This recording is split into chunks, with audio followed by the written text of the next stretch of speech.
بسم الله الرحمن الرحيم الحمد لله والصلاة والسلام على رسول الله ما على تنولا كصلاة كسي صلاة النما كودي تلاما صلى الله عليه وسلم وبعد ولا تمن قفه. عليكم السلام ورحمة الله تعالى وبركاته. ما بعد ما شاء نينغال لوي منا فرام بيسكا litikafu wanje tani ya fakati keneke ya fakati te tamu meleke ya fakaleri da maleke lolo ibeseka obeke obedani o jala sa ko wanje tabu mafoi tale ni bi ba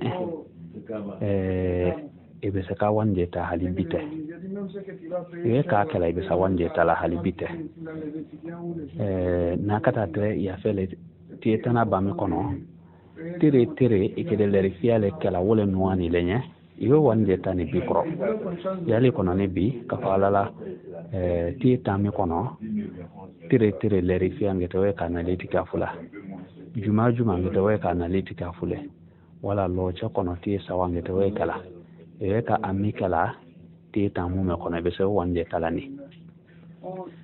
faraban ile mawka wutsusa wanje wetimi kabi sini wese iwaye ya wati wolo wasa ya feka sini wati dike ifana ni sewo wande talale sini tema kafala la bisulo na la kata diama kata na fiama kata si safola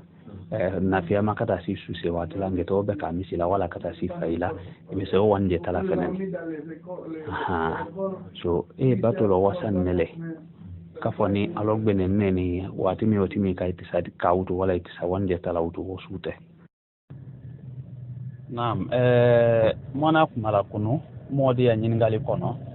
mo famuso wo mile sorode itabate wole ko jala sa ko dépenser ima foroselele na jala kuno ko junami alo fe fu forose korolo arabu kano yo afa fe ma ko forose wo korole ko alana ko mi kala mo ka wajibile wala tilana kala e ko ka forosele ku ana haya kinte no ku ana mume kono mina jela wala hadisa kono kafo alala ibadomani wo dépenser ko ka foroselele kama so yo fola forose o korole ko ni make dunya ini jurumule o kata ala fe so kiama ka tula lola minde ko son imake ndo na ijamal lala yo lon forose korole o ni moma o koro nyai mo kete forose ani nyali mo kete wulu do anyono su kende nyali bondala kani inye ifa muso sawale ke utuba eke na neleba mini ile sorola wo boni kwalo wota ima foroselele ni make kungoli makona oki amalona ni fana make dunya kono ya na kata play koka momulo dine ko kiti kuna abese ki me halaka tu dona kasola ki forose fu yake o ka akake wole to ko forose me awe bola woko ikete fen kala ibadoman nye ana nyali temeti lao ana nyali million kali nyao ile fo dinimviti neto ni shoni joromi bana sala le ni la mola hanfo kata si yako i kefeneo nyali halaka bunya obele o prote kapo bite nyali ke anye wala ite nyali nyola si kwanye awi dia la ta so ke lo ya bia wala to ko nyali ihsan frosete wala nyali lewe awi dia la environ 100 yala si akono wole to ko ihsan nyali lewe wo bondala kaninye ka o susu kanya ala na makan ko be kanye wo be to le ko ihsan nyali lewe minde to nyali ni mawoke ala tenati zuza wala ki amalo fo mo wole famu fi obene kuma kono mi da do bena cheko ta fama che duna mo ni mo wo cheko sawa nikahun wa wala'un wa nasab ma ba'dahunna lil mawarisi sabab ko sawa yino wole to ko asbabu mirasil wara monin bi mu ya nyon cheta o sabu ko we ko sawa lele ma ba'dahunna lil mawarisi sabab ni ko sawa o kababu ayino ketatini mo gwe wo chawtu few dunya mume kono ko sawa we ngete we fani wojo na mindele ako ko nikahun wole furule ina muso tala ana sile kum ele kasa ilenye chetawe do awoche muso si cheku cɛ muso ta ni furu kɔni kaba donna ini mo wo cɛ direct furu silamaya furu wo donna wo cɛ ta we sawati a mo fiya wo cɛ we kuma kene flobine kuma fiya na mindele wole lambe mindele mo mini sorola ki bo kono ani ina mo mi sorola wole to qal usulu wal furu' wal hawashi lambe fi zawalele mo mini le sorola woli fale woli bale ibataba ifata fa kata si e moanla ngaula lambele we iboni juru mulu makanna wole to qal usul mulu ni le sorola wole we al furu' ilena mulu sorola ide wota de imamani wo be jeta ha wo we bo ayutu al hawashi ila minu lamini mindele wole to ifade ha fadoman langa mulu ni owutu mulu dona kwande kono wolambe ni mo mulu woche ni we cheta dona ini wulu le woche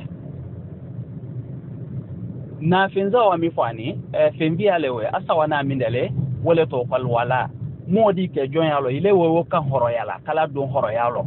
ni woti kasa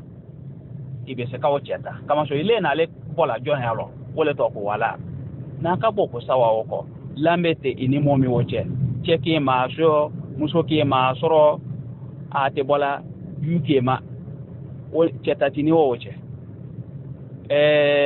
minde tu ni wala wole furutini momi woche ibadomani ile musote wole ofana ni cheti lele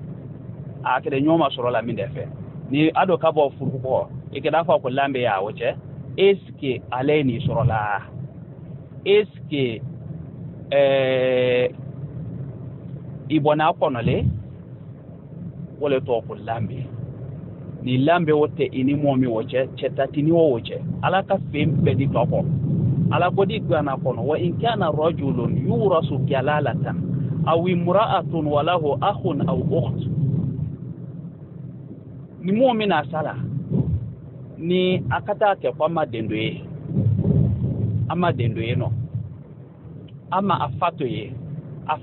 aden fananite ofia fo italela wo chewe katala na bade un kakeye chese ko ulu ya ni bola ha je ko kaka kama fe nyamul ko ka wolewe me itala fon fe ni wo be nyali bonda ulele woda kanne ini mu be woche ibadoma ni wolo mo be wolo me je ko ta wola tienne alado ama mo to bialo wo to te bialo ko ka onye mo fe nan ka mo mulmani ko aketi chesala silama ya soni woma yallon fe nan wulu ya chetali mini we wati dula ati chetala de modi ye wo ka ya di ye webe adi ye wo nala adi ye webe aha wo misali ya dile denwe ka yeno ba denwe be wote chetala woko ki wolo so wo misali ya ufana ni ye chepo tene so di mala fen ko kani wote ko ka mo ma wajibi de wajibi korole ko jurumu yala jurumu do temina jurumu te wala jurumu mina ala na mina tiela kafa alala fa yake tan ka wajibi ya moko ka me amma mi wajibi ya wote dona ko nde kono kala famu yalde moma ala woleke mo bade ma chena nyin ngali kala ka be misi koma mu'min nani kana misi da mi akata si hanfo kalaba aleke ka obe finance ani mu'min nani kana defo du ye misi la ka do bia olo ka wala dan defense min da mo fi awulula ani grupu min nani ka do la nyongo ka mo ki entese ka misi lo aka do la nyongo ka misi dépenser ke han fo ka misi laba ka damia ma fo kata si alabana ko wulu ya barai ko di anyi ngali boyni kuma mul ko ka wulle kuma to ko fe mita to bena misi lokoma cela alayhi salatu wassalam ana kumala wojate ko ka kule fen ka bon lo alanye ko halaka doya kono dile aya fama ko kapat ko halaka doya kake o kono nyaaye nyame ko ka kono wala joromino ko hale wala ya sule kuina wolo la alanye madama ni siele kala ala yallon ko ala be wonyo saray nya kiamalona ka sodi loynya a aljina kono ana mi fa misi kolo wole ko so hakima o se kala wati be ka ko nakalo misi ken dola na la kanwanye na senye ko nakalo mafone misi dilo alanye halakata tere ko na misi den ne lola kumala nyine wele kama so kono nyaawo place wado katimi mais ni le ko ni kabasi ya lola alanye halakata tere ko te jamatala ni shuidi ko ni bena akono ya lonchela na la sawali mikani we itani wolo mumina misi lola kadamia damia makatasi alabana wojatelewe mumina misi renouveler la lon launa kumala koka ka misi renouveler welo tara kata sidia masawa misi renouveler di e fauma o tarmimu kamali kana misi ye alala alloni akobe dafani defo susu tala mais ila fautu alala na misi di na jorodilo o fandi la chinyeli ya dute wala chinyeli ya ute mota misi mina lo bane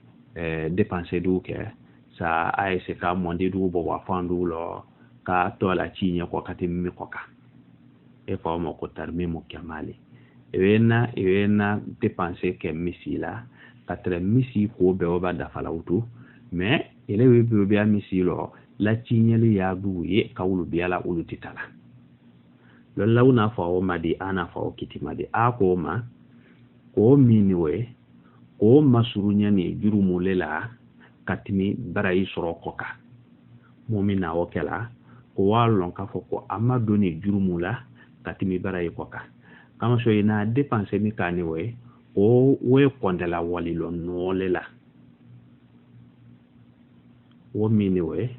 mo natande oma madama ni misi ko be ba da fala utu sie kala kana utu fami na edisen fake sami bomino wala kawo kuma mulo ni o kana wala chinyeli famulo ni we kinya do do lo ete kawo foko kawo ke wo mashunyela walilo no we wallo no lele o wali kaka katale tusrafu fi masajida ukhra o wali ta do misi beula tuma de misi di yeni we o mako dépenser dila saka adafa afa loma bamba de ko yala ko gwe yala ili itaodo la mo se ka wala mais mi fembe o bada fala e kana utu kuina mondi gbe bolo o kala e kana na juru muso kala famel di mama ala woleke adi eno aka o moko tarmimu haji ina misisho itaye pendru fondu yeno ulo magarate alala wodinge unatani foka wodinge upendru wala gbesendu ya kono ngarandu ya kono wala tapidu ya kono o fondu webia machichila adute anyama utu bebe mu natani olon kana kafala la welada me ate kole ka honama ke bato tese ka kono ha ni kana wo sudu soro misi ya kolo afamu magarate ni akono wala poma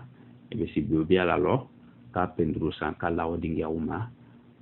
wala ngaran mulu ni we ni a fandu we tinye ebe se ngaran sana kala misi kono wala itapi san kala kono wo mini we barayi wala o barayi koni mambon ko juya suwoke kama sho ya dépenser we na ka fenela ni kakala akai wani fanani makala tena ka sabule kamu ya bato ko kumande misi wokono adigwe no aka o moko tarmimu daruri wa sumindele ewe na misi soro aloni me wo we bia misi fandula sambola afan wulu natani tole koma siwe ka kala mu toro ya la sambu wala misi fandi yeno o e sunya utu kafala la ebe yo joroi ni mi ka totano ni mi kana ben londi la kamu to sila akana ke sabule modu kana nasa so ni ka sobi o fombe ama ebe se ka wali bo ka wodi ya ulada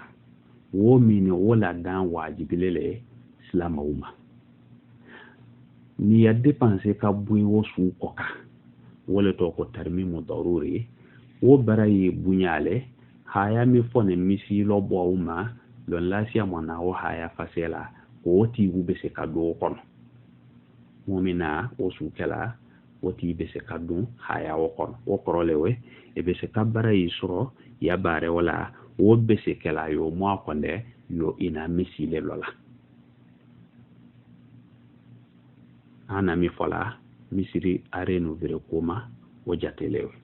so ye ka misiri nu vire la ya mafia utu mi bara ya bobele mona we fani kala famel di mama ala woleke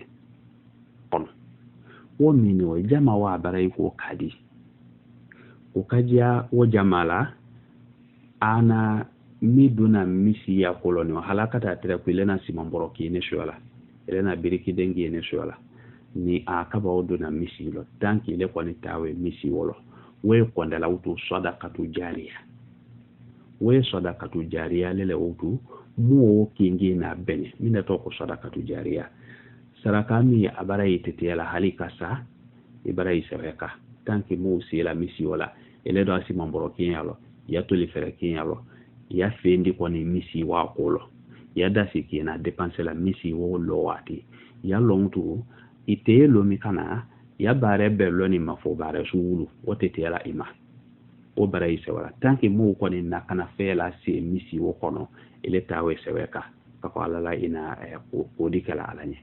so o bare toto se wala ile kune ha kama so wakfule wo utu aweke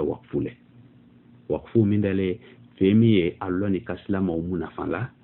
hali lete lomi kana namuna fan ko ni buila ya bare we se wala inye so mita to bena jama we dana ka bare nyuma suwoke mita to bena o ma wolewe bade ma kwa nyiningali kono feneni tanya sila maula woni ka wali wota ka dépenser umra ko heji ko wo fi ado dépenser mindele mita to bena o fombe ama tanya sila maula anika wali dépenser ko suwulu lo e ma fela le jala say kete wali dépenser la wajibile la ba minde misalu ya bruma ele mi ya heji keba heji mi ma forosele islama ya kono e ma jabo ba jami ima forosele islama ya kono ni woko ukana woni kanya islama hala ulu we nyombe na jorokino ni ima forosele niwe heji mi ma forosele wole nyefe katimi puyo walita don kasla ma madame wala amako esinyo fanda ndi misalu ya bruma ya yo madame na dépenser te ile kwa ka forosele ibate ifate idende imusote o moda mamino ulu dépenser ima forosele le ulu ya dépenser ni ya heji wali ko we nyombe na ulu ya dépenser bien nyefe i heji tato kofe mena kabo moda maoko dépenser gbe silama gbe la kama deme e fonda ya lo kawo mademe woni ya heji ko bena nyoma heji wali duku aluti se kofia obola i heji le biala nyefe kama so wajibile we jani ina saraka sempuru boka di islam uma ja ile ma forosele odo wati wese edo kalon itna sela jani saraka sempuru la kafuna lokine i jale bi ala nyefe mitato bena mo madame ngoma wojatelew men ile kabia fela heji la dila nya la isi nyodu yeno ko wulu la wulu malon ay fenfendu wota ado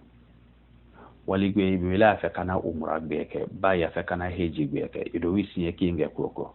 ofia we nyombe na iyo walita ya don ibaden silama wulu kungola i wulu bokono ya bo fe yalo wo bare ya bon ko ka katimi kuina heji la heji min nafiale le felate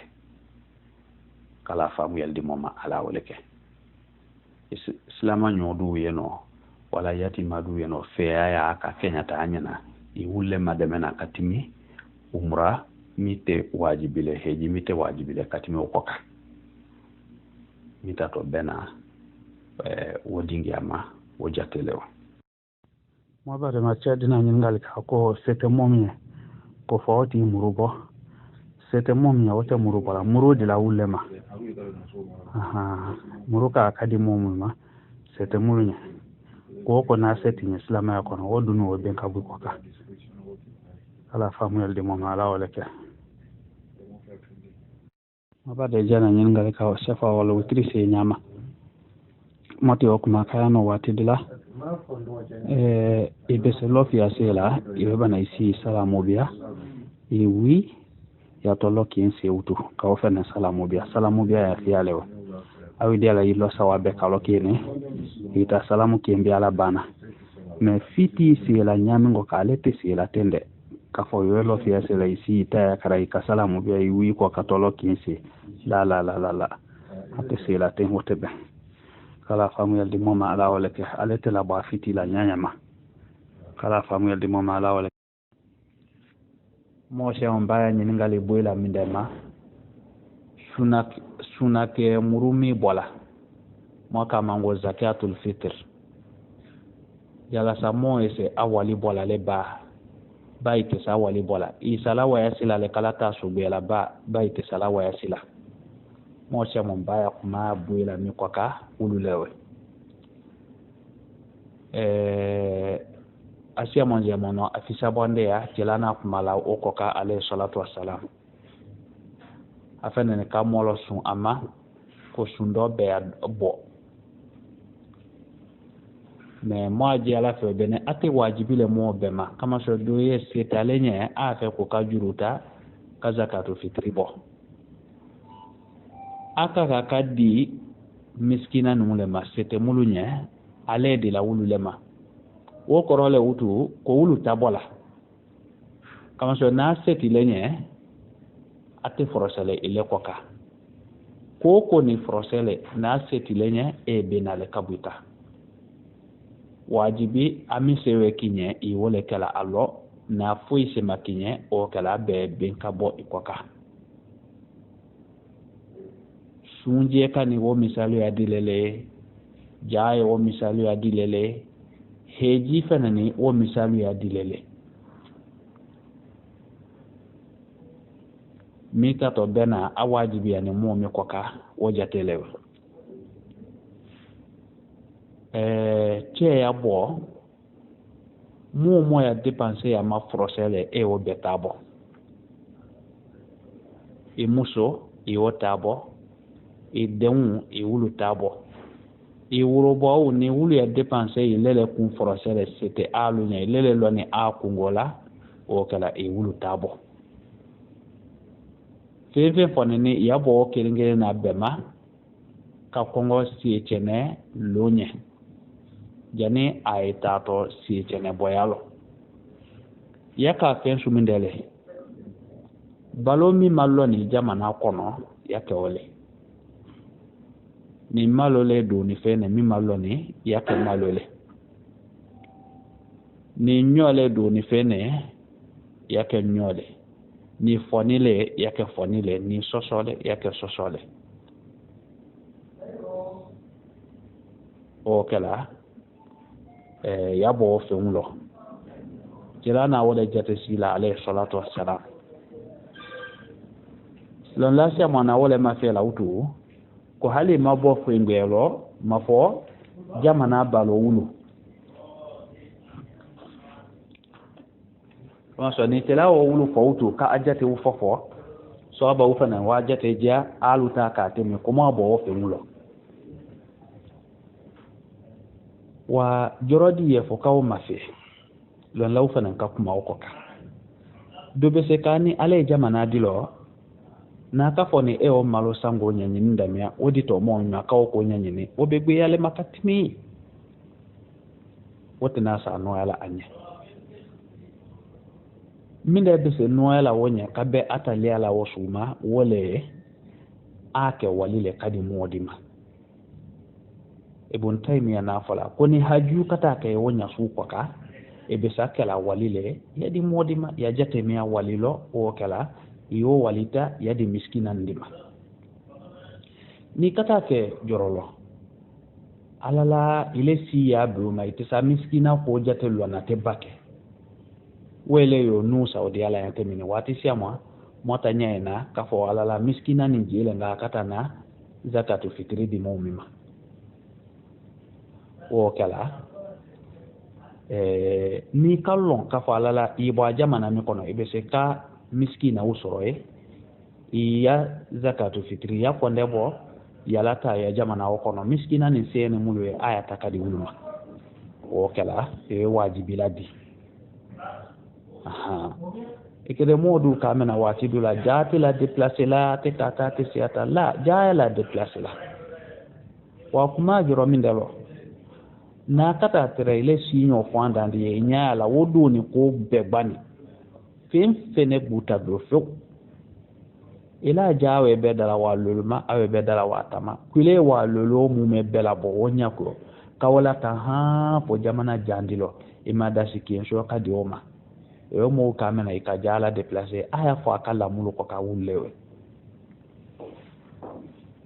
aha nyote jabe se ka déplacer zakatu fitri mina be se ka déplacer abe se kani le jamana gbelo ya de maya jamana gbelo wo kala ni kallon ka fala la miskina ni warani jamana dolo ifana ni sedia ni wo miskina uma e bisa wali ko nda bola kala tae wo kala aya boyne ya jamana wo kono o misali ya dile ko mi o lien fa ni temi lien bo wati o sani e be arabu sia moyen a kallon ka fa na ka so fo aya no yano mo wasana lokatini ya yuto aya farafina jamana duni ni kaya lien ale bute na mi bola ya kawala ta farafina weta ka wuluta lien so o mulu ni we basite o fo ila kala famu yal ko nyuma di moma ala weleke zakatu fitri we sani no mota ko ne ba wonya kiyene ma fenani ka ajate mi alla jine na sando malo la ka sawo malo la kalotara mo woche mita to bena zakatu fitri ta fama wajate le mo mi bola kala dinye kala kafe ala weleke kala mo bato be mi ala weleke allahumma salli ala muhammad naam mita to bena lailatul qadri ta fama komi mo be kalontemi ala kumana ka kuana kono ka afisa bonde ya jia haya kimbisa o mo wasa lailatul qadri kolo ko lailatul qadri khairun min alf shahr ko lailatul qadri suwe kwa fisa katimi suwa keren koka suwa keren o kondela bola o kondela bonin tale fo sayin biseini ko biseini sawa wala esha ya wale me amma fo kwani wa kande kwa fisa wale khairun min alf shahr kwa sha wale jelama ndo wa alayhi salatu wassalam alu si mawara kan so mando ndo timini do tibe sayin wa keren soro do tibe sayin cheme loluke do tibe cheme kononke cheme ni koke cheme fla men tila mando ale gule na mando sana tila ke bene kama fil hadith amaru ummati kwale mando si e biworo kata si biworo bla ujatela au kama qal nimi kala ko kawtu we ala fi sabande yalele so si do ya nyasuwe kwala dinya monya utu ka ko uleke monye ni sakela mulu na si jan sorola ala batolo nu se ulu dana nyame koka lailatul qadri na kundewe ile tinfin kitilo jala ala batoma susema ala kofoma sutana bami kono si katalo ile keta shola le nyine la minde koso tilana fa alayhi salatu wassalam mo nu e brodula sungalo na damia la kala ba mo minyana ajuru ma se jafala sa ile kana do grupu lo nyame ko ka laylatul qadri mulu nakunne we kama so wale sorola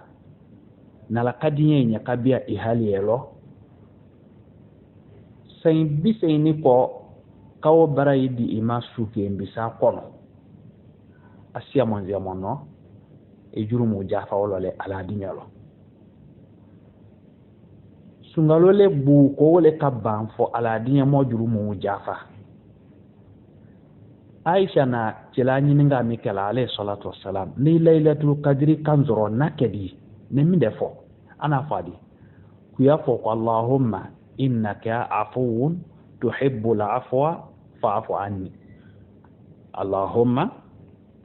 innaka afuwun tuhibbul afwa fa'fu anni ala ndi ala innaka afuwun ilele jafa masale tuhibbul afwa jafa yadi ile ala lenye fa'fu anni ijafa ma ni yafeka fo jama duma ya fo fa'fu anna ijafa moma almami wi afatene fa'fu anna sa jama do wo konde o kuma kono wole do ko kawle la jimi sutana bami kono do min ka kala jimi kala o ka astaghfirullah astaghfirullah astaghfirullah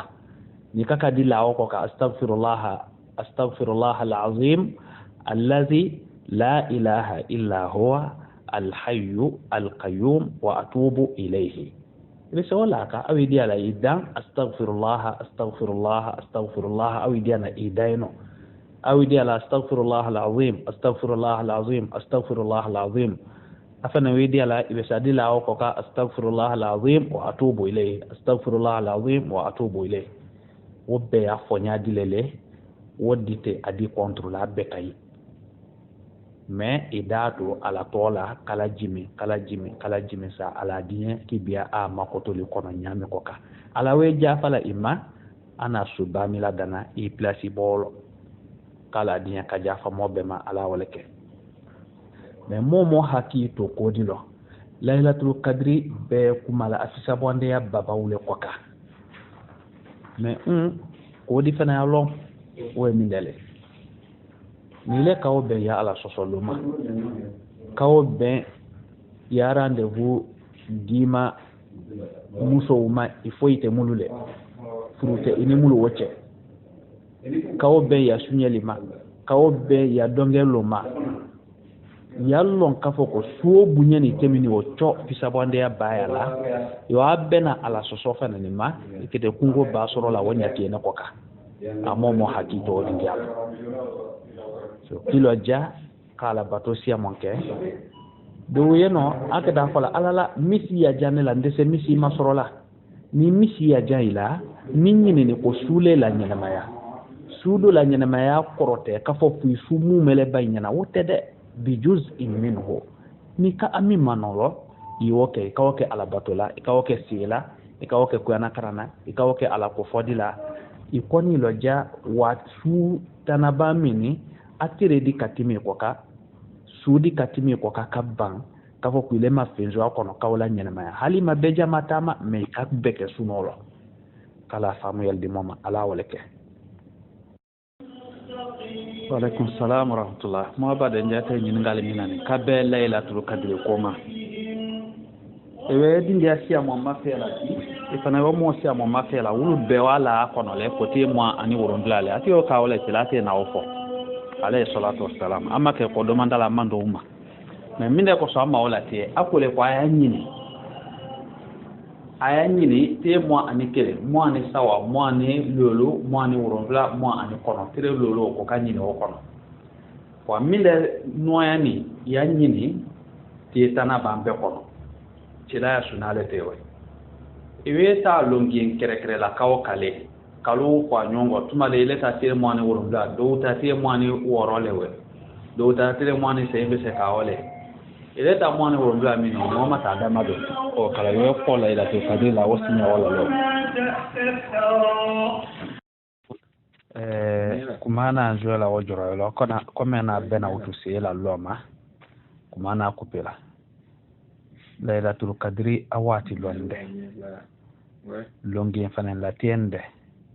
mi fena ni kany silama ya masunya alala ti tana bango kono iwo beke batola tila na fo ko kanyini konde danyane ule kono ni kawoke mi kany wolewe o kala iwe besu nama yote tila alayhi salatu wassalam jafa kana jurumulo ma taqaddama o ma ta'akhkhar awe ba mikela akete mikela jafa kana obelo me obena ke ko sutana banti wasila ate afuru musoula ka cesiri bato kama ka suula nyenemaya ka adema ula kunu ate obekela afana ni makakela suki ne ka suki ndoye ka obeto efana kata eti ka fuke misila kisi misila fo ka sawati misi kono obela wini midama wala ko ko lailatul qadri soro ele weti tana banwe wote fo itinyala moni bima na seinye iloja iwoti tana bangoke ala ko faula kuna karahu kata siutu bato mi ono aynya susie muluni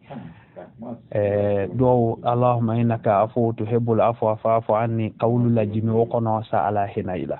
wala diane katimi ku ile sutanwo beke sunolo ka suki mbisani ni wochema kata ho an kwalele domine o kala ifo diane ka so ba ko wolo kala diya ka famu yal di moma ala wala ke kala batul no ya monye sutana ba mi kono ala wala ke allahumma salli ala muhammad ala ali muhammad mo ba de jana nyin ngali kamima mo do ok makayan sinye dama lailatul qadri atodi sutana ba mini ake ko misila ake ko bona la nyini mine fi bene bi darajatil ula wala ilo ja isutamini yala nyina maya minni ni fefo bene wolewe la nyana male obe sekala ya kwana karane abe sekala ya siele abe sekala ya ala kofole bato sibe ma su kanu ayenye su be sela nyana mala wokinge na bela afana be sekala ina ka jamalo abe sekala ikene na kala ni kanyin ngali kauta aminda ya fisea mwakeda funya taake misi la jamalo wole fisea ni katimi ikene koka na do jama kila kafonka atake aya bunkono aya lukono a jama wila kafonka ke ofana ne kai ele ke nena kala ni ade ma wula kununa aka aya se ke bona obbe kai ikoni kake sunolo ilo ja yala nyene maya ala wosu wati minno yala inye su mu mebbe fena la nyene maya ko mafo kama so alima allah to so mota na o manona ikoni wati dita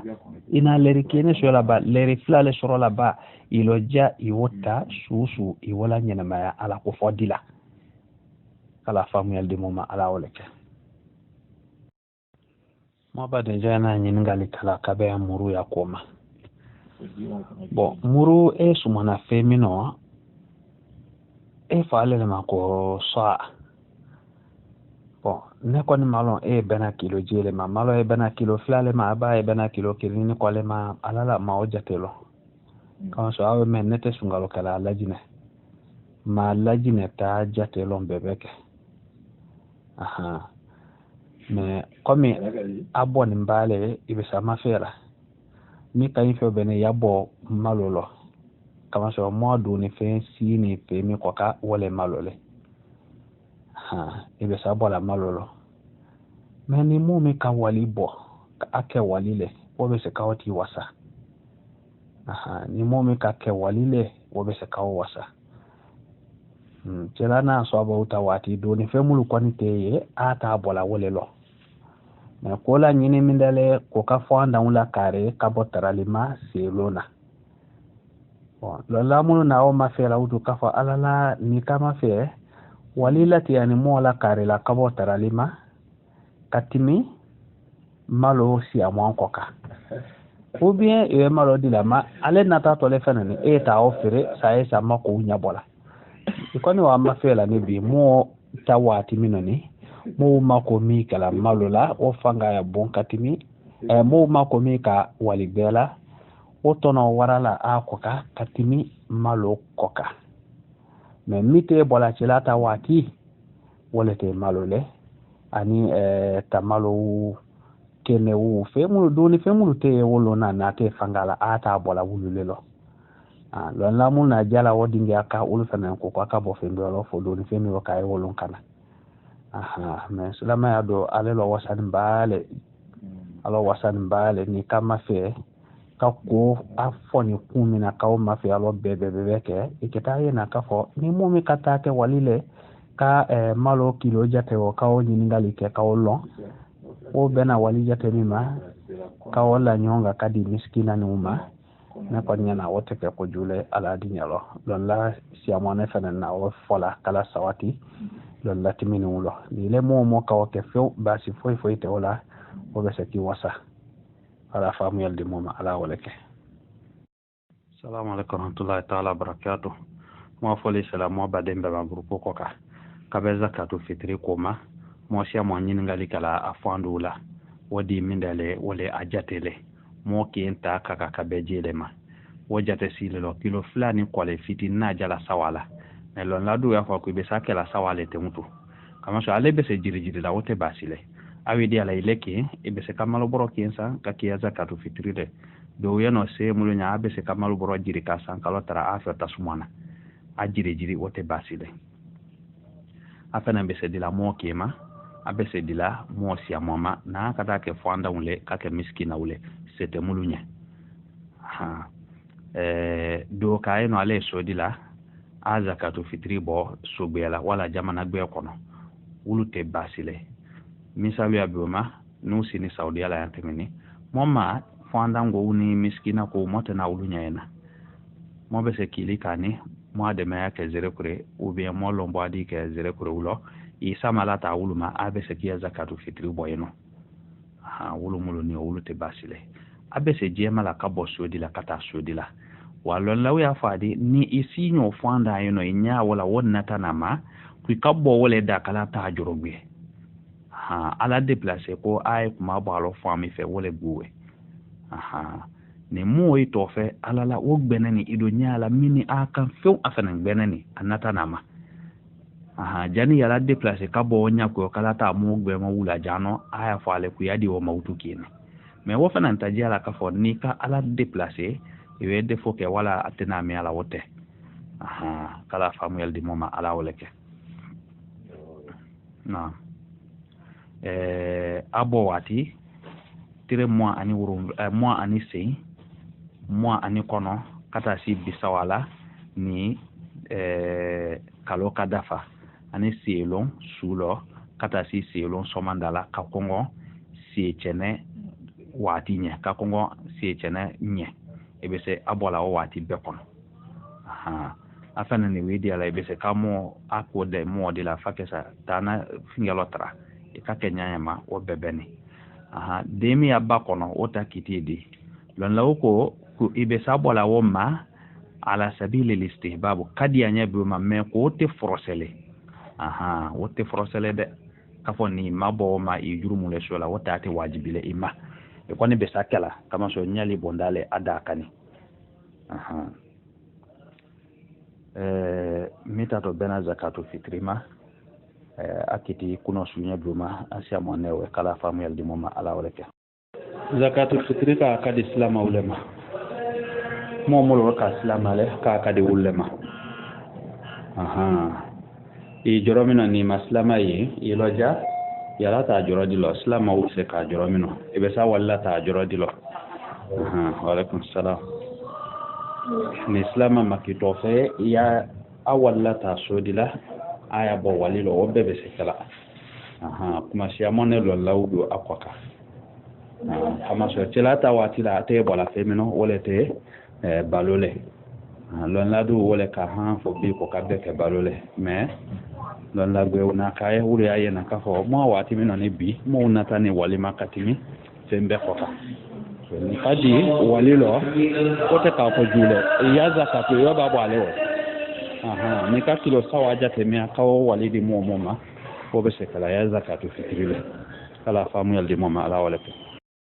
mo ba de mamulo nyin ngali kala le te ka ko kala bo watima ni kalote bisawa kabada fala katere be wala kalona dana te mwanu kono ne mamada fa ni tere kaba bena ka fo siele sinu abe se dana inya ibo o wati afana ni dani inyako ibese tulaye no ha mako ifaise yo bana ibo afana widi ala ibese tulaye si chana we kinyana kisho itikafula si chana we bana ini si chana mo ubo kene kata utu ita ya luma wati ni do kafo penani kafo si chana we ka sunya la kama so jorodu lo si chana kala dinga gbera te ka misila abeta ke terendi la ba gbe chana dilo na kidia penani be se kato misila kata si ha mako si chana masunya la o kala ibo kata luma kiko kata si chana lo so wobbe dani inji